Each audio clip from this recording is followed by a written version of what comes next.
능력의 주님 때문에 저희는 걸어보지 않은 새날을 시작하면서도 찬송을 부릅니다. 하나님, 오늘은 우리 인생의 새날이고 경험해보지 못한 날이지만 주님께서 능력으로 우리와 함께 주시면 능히 이 길을 기쁨으로 찬송하며 걸을 줄 믿습니다. 오늘 아버지 하나님 부르시고 예배자로 삼아 주셨으니 감사합니다. 주여 우리의 예배를 받아 주시옵소서. 예수 그리스도의 이름으로 감사하며 기도드리었습니다. 아멘.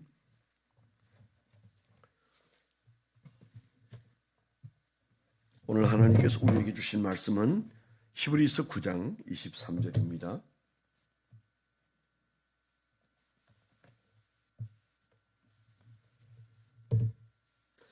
히브리서 9장 23절부터 28절까지 362페이지입니다.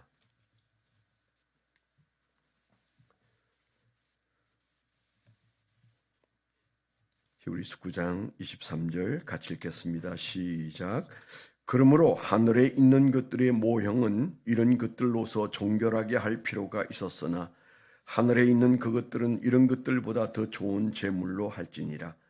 그리스도께서는 참 겉의 그림자인 손으로 만든 성소에 들어가지 아니하시고 바로 그 하늘에 들어가사 이제 우리를 위하여 하나님 앞에 나타나시고 대제사장이 해마다 다른 것의 피로써 성소에 들어가는 것 같이 자주 자기를 드리려고 아니하실지니 그리하면 그가 세상을 창조한 때로부터 자주 고난을 받았어야 할 것이로되 이제 자기를 단번에 제물로 드려 죄를 없이 하시려고 세상 끝에 나타나셨느니라.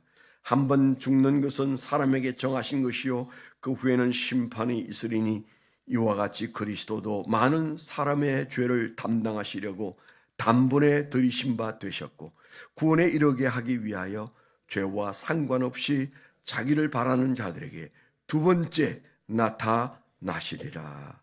아멘. 아멘. 오늘 적용 제목 적은 것을 나누겠습니다. 믿음은 나의 인생을 주님께 맡기면서 시작되고 믿음의 정상은 예수님처럼 담당하며 사는 것이다.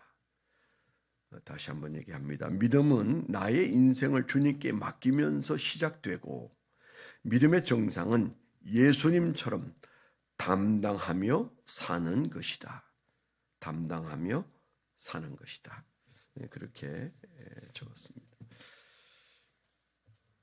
오늘 찬송 391장 이 찬송 생각 없이 정했는데 지금 보니까 이 찬송도 엊그제 제가 말씀을 드렸던 파니 제인 크로스비라는 95세가 되도록 이 맹인으로 사셨다가 세상을 떠나신 이 여성이 많은 찬송시를 썼다고 그랬지 않았겠어요? 이 찬송도 그분이 쓰신 거네요. 이 찬송에도 이런 말이 나옵니다. 메마른 땅을 종일 걸어가도 나 피곤치 아니하며 저 위험한 곳 내가 이를 때면 큰 바위에 숨기시고 주 손으로 덮으시네. 그 앞이 안 보이는 인생을 매일매일 살았을 그분을 생각하면 참 이 찬송시가 대단한 신앙 고백이다 그런 생각이 듭니다. 우리는 깜깜한 밤에 눈을 질끈 감고 잠을 청하고 그리고 아침에는 눈을 번쩍 떠서 보이는 세상을 향하여 저벅저벅 걸어가는 인생을 산다면 그분은 밤에도 낮에도 깜깜한 세상을 살지 않았겠습니까? 그분이 한 말씀 중에 제가 기억하는 말씀은 이런 얘기도 있습니다. 내가 일찍 시력을 잃어서 앞을 보지 못했지만은 자기는 평생을 눈앞에 보이는 세상은 못 봤어도 천국을 보며 살았다. 그런데 아주 많은 사람들은 눈앞에 있는 것을 보느라고 내가 보는 천국을 보지 못하고 살더라. 누가 더 횡재 만난 사람인지 누가 더 행복한 사람인지 분별이 안 될 때가 있다 그랬어요. 그 말이 참 눈 뜨고 사는 우리에게는 우리를 좀 부끄럽게 하는 얘기가 아닌가 싶습니다. 눈앞에 보이는 인생을 살다가 그만 천국을 못 보며 사는 우리를 어떤 면에서는 안타까워하는 이 파니 제인 크로스비가 메마른 땅을 종일 걸어가도 피곤하지 않다. 내 영혼을 주님의 그 바위 밑에 숨기신다. 뭐 이런 찬송들을 오늘 우리가 불렀는데 낮에 때가 되면 한번 여건이 되시면 그 찬송 가사 한번 음미해 보시면 좋겠습니다. 오늘 말씀에서는 특별히 28절에 있는 말씀, 예수님이 한 번 죽는 인생길을 우리가 걷고 있고 심판을 받아 마땅함에도 불구하고 예수님이 우리를 지옥에 떨어뜨리지 않기 위하여 대신 십자가를 지시는 한 번의 영원한 제사를 드리지 않았겠습니까? 한 번의 영원한 제사를 드렸다. 그래서 세상 끝 어느 날 예수님이 나타나셔서 팔을 벌려 십자가에 죽으심은 피 흘려 죽기까지 우리를 대신해서 이제 그저 죄를 지을 때마다 달려가서 양의 피를 흘리고 죄를 용서받아야 했던 그 불완전한 제사가 예수 그리스도가 드려지는 그 제사로 끝나는 놀라운 역사가 일어나게 되었고 이제는 우리가 다시 두 번째 나타나실 주님을 바라보면서 살고 있다. 그런 얘기를 하면서 예수님이 무엇을 하신 거죠? 예수님이 그 한 번의 영원한 제사를 드린 것은 담당한 것이다. 그렇게 오늘 말씀하고 있어요. 이 단어가 저는 오늘 아침에 아주 특별합니다. 28절에 이와 같이 그리스도도 많은 사람의 죄를 담당하시려고 단번에 들이신 바 되셨고 구원에 이르게 하기 위하여 죄와 상관없이 자기를 바라는 자들에게 두 번째 나타나시리라. 그래서 예수님께서 하신 그 십자가의 죽으심은 제사를 드리는 것인데 그 제사는 담당하는 것이다. 많은 사람의 죄를 담당하시려고 그렇게 되어 있어서 오늘 저는 이 담당한다는 단어가 제게 적용이 많이 되는 시간이었습니다. 이 담당하는 것이 뭐냐? 성숙한 신앙이다. 그런 생각이 들었어요. 우리는 우리 자신을 담당할 수 없어서 우리의 죄를 예수님에게 담당시키고 우리가 그 믿음으로 구원을 받았어. 믿음의 시작은 내가 담당하는 것이 아니고 내 죄를 예수님에게 담당시켜서 예수님이 대신 십자가를 지는 것이었잖아요. 얼마나 은혜롭고 얼마나 감격스럽고 얼마나 주님 앞에 눈물 나는 얘기예요. 그래서 이 담당이라는 단어를 두고 말한다면 우리가 구원받은 것은 내 죄를, 내 허물을, 내 한계를, 내 죄짐을 예수님에게 담당시켰어. 그런데 거기에서 우리가 끝나면 큰일 나는 거죠. 한국 교회의 가장 큰 폐해는 바로 이 첫 번째 담당에 머물러 있는 것이죠. 내 죄를 예수님이 담당해 주셨다. 그래서 전 세계에 구원파도 한국에서 나오지 않았겠습니까? 그래서 우리가 더 이상 슬퍼할 이유가 없다. 그래서 우리는 거듭남의 비밀을 붙들고 우리는 기쁨에서 살아야 된다. 그렇게 말하면서 구원의 비밀을 싹둑 잘라서 반만 얘기합니다. 그분이 다 담당했다. 앞으로 내가 지을 죄까지 담당했다. 그건 신학적으로는 맞는 얘기입니다. 우리가 지은 죄까지는 예수님이 담당해 주셨는데 앞으로 지을 죄는 네가 담당해라. 그건 아니잖아요. 그런데 주님의 그 피 흘린 십자가의 담당하심은 우리를 통째로 하나님 자녀로 삼아 주셨기 때문에 이후에 우리의 모든 죄 문제는 이제 아버지와 아들 사이에서 해결합니다. 괜찮은 건 아니에요. 아버지와 아들 사이에서 아들의 죄를 아버지가 처리하시는 거예요. 심판관 앞에 죄인이 서는 것이 아니라 아들이 아버지 앞에 용서를 빌면 되는 일이지만, 우리가 여기에 이 담당에 의해서 우리의 인생이 180도 바뀌었습니다. 예수님이 담당해 주셨어요. 근데 사실은 그것이 믿음의 아주 중요한 구원의 믿음이에요. 그런데 오늘 말씀을 보면 우리가 예수님의 제자인데, 우리는 내 죄를 다 담당해 주셨고 내 모든 것들을 담당해 주셨으니 나는 이제 자유다, 그렇게 말하면 그건 어린 아이 신앙이죠. 그거 아니라는 거죠. 우리가 성숙해 가면서 우리는 예수님을 닮아서 우리는 다른 사람의 짐을 서로 나누어지고 담당해주고 대신 지고, 그리고 희생이라는 단어 앞에서 우리는 늘 자기를 쳐서 복종시키고 그렇게 사는 것이 성숙을 향한 믿음이죠. 그래서 담당시켰는데 담당하는 것, 우리가 이 단어가 어디를 가리키냐가 굉장히 중요하다, 그런 것이죠. 교회 안에는 담당시키고 자유한 아주 어린 아이 신앙이 있는가 하면, 이제는 우리가 교회 짐도 지고 남의 짐도 지고 그리고 이 세상 짐도 지고, 그래서 예수님의 제자답게 내게는 나를 무겁게 하는 것이 내 삶의 어떤 먹고 사는 문제뿐만 아니고, 나를 무겁게 하는 것이 교회 짐이 내게 있고, 그리고 남들의 짐이 내게 있고, 내 주변의 사람들의 무거운 것들이 내게 걸쳐져 있는 그런 짐을 지는 것이죠. 제가 이제 훈련소에서 그전에 한번 얘기한 적이 있는 것 같은데요. 초등학교 때부터 중학교 때까지 같이 학교를 다녔던 허천이라는 친구가 있어요. 지금은 거제도에서 농장을 하고 있는데, 이 허천이라는 친구는 예수는 믿지 않았었어요. 근데 늘 가까이에서 이제 그렇게 지냈는데, 군대를 갔는데 훈련소에서 그 친구를 다시 만난 거예요. 저는 서울로 올라와서 사느라고 한동안 고향 친구들을 잊고 살았는데, 많은 친구가 저 창원 훈련소에서 만난 겁니다. 아주 반갑게 만났는데, 그 다음에 또 저 백골 부대로 팔려가는데, 이제 훈련을 마치고 팔려가는데, 거기 신교대에 이 친구가 같이 팔려갔어요. 같이 갔는데 거기는 산속에서 정말 이러다가 죽을 수도 있다는 생각이 들 정도로 훈련도 세고 작업도 세고 뭐 아주 그 힘든 시간들을 보내었습니다.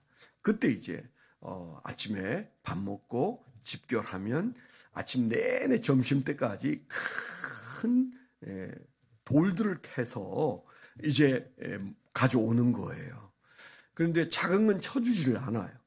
내가 덜 만한 건 안 쳐줍니다. 그럼 안 쳐주면 그거 한 20분, 30분 해가지고 하나 메고 왔는데, 불합격하면 또 다시 올라가서 그 산에서 기구가 뭐 있어요. 그냥 손으로 팝니다. 그래가지고 이제 이 돌덩어리를 끙끙거리면서 메고 와서 이제 몇 개 이렇게 이제 하는데, 힘들었어요.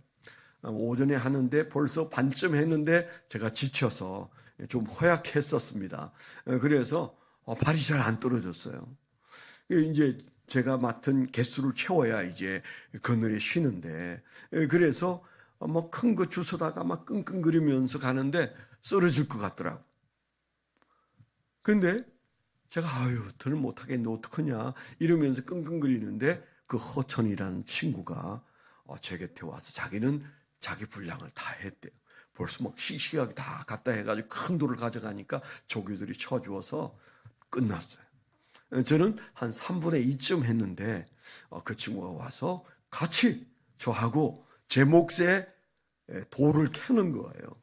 그래가지고 제가 하나 짊어지고 가고 그 친구가 하나 짊어지고 가고, 그래서 산비탈을 내려와서 조교들에게 가서 이제 그 체크를 하고, 그냥 몇 번 만에 제 분량이 다 맞춰졌어요. 얼마나 미안하고 고마운지. 이 친구가 지금 그늘에서 쉬어야 할 친구인데 내가 절절매니까 그 산비탈을 타고 올라와서 그 산에 있는 돌들을 캐가지고 나와 함께 내 짐을 대신 져준 것 아침에 생각났어요. 그런 게 담당인데 그런 마음이 들었습니다. 신앙은 그런 거죠.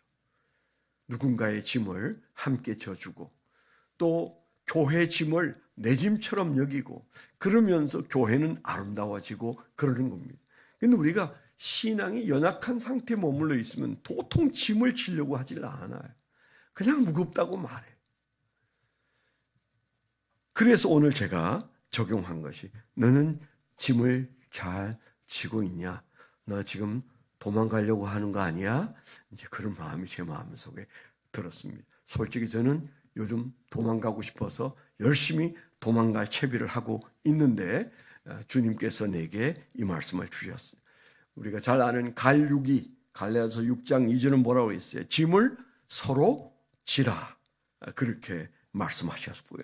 로마서 우리가 14장 1절 같은 데 보면 연약한 자를 받으라. 그렇게 되어 있고 로마서 15장 1절에는 믿음이 강한 우리는 마땅히 믿음이 연약한 자의 약점을 담당하고 거기도 담당이 나와요. 자기를 기쁘게 하지 말고 이웃을 기쁘게 하는 담당자로 살으라. 이게 성숙이다. 그런 말씀이 아울러서 제게 다가왔습니다. 28절이 바로 그 얘기라는 생각이 들어요. 이와 같이 그리스도도 많은 사람의 죄를 담당하시려고 단번에 들이신 바 되셨다. 우리의 신앙이 예수를 따르지 않으면 탈선입니다. 우리는 예수님처럼은 못해도 예수님처럼 하고자 하는 신앙을 가져야 되는데 오늘 새벽에는 담당이다. 그런 말씀을 주시지 않아요? 그래서 나는 담당하고 있는가? 담당하면서 힘들어하지는 않는가? 벗어버리고 싶어 하지는 않는가? 물론 우리가 질 수 있을 만큼 져야 합니다. 질 수 없을 것을 질 수는 없어요. 그러나 우리가 모든 것을 벗어버리는 것은 어린 아이로 돌아가는 것이죠.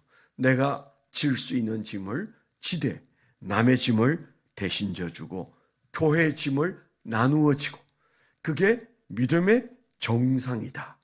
우리가 이 사실을 마음속에 두고 약간의 남은 시간 오늘 말씀에도 두 번째 나타나시리라 그랬잖아요.